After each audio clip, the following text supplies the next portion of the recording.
जिसका इर्तिकाब मजिस्ट्रेट के रूबरू में हो।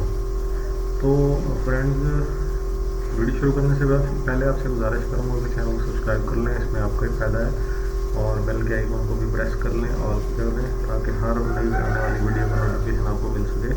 फ्रेंड्स, दफ़ा नंबर 64, वो जुर्म जिसका इर्तिकाब मजिस्ट्रेट के रूबरू में हो।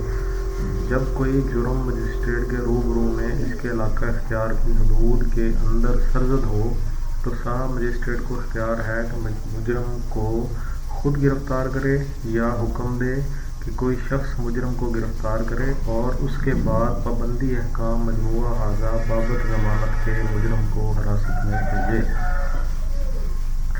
तो फ्रेंड्स, इसमें जो है वो एक्सप्लेनेशन इसकी यूँ होगी कि मतलब कहने का मकसद ये है कि वो जुर्म, कोई ऐसा जुर्म जो मजिस्ट्रेट साहब के रूबरू हो, मजिस्ट्रेट साहब के सामने हो, मजिस्ट्रेट साहब के इलाका इख्तियार के अंदर हो, उसकी अदालत के अंदर हो जाए, तो उसके लिए क्या अहकामात हैं।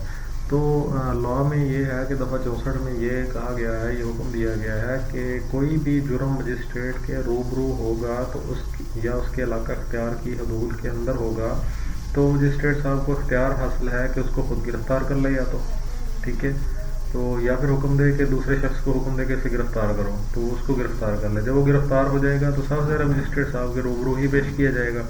तो इस अहकाम जो है ना, दफ़ा 64 के अहकाम जो है, इसकी बाबत जो ज़मानत के अहकाम है उसके अहकाम को देखते हुए इसको मुजरम को इसको हिरासत में भेज दें।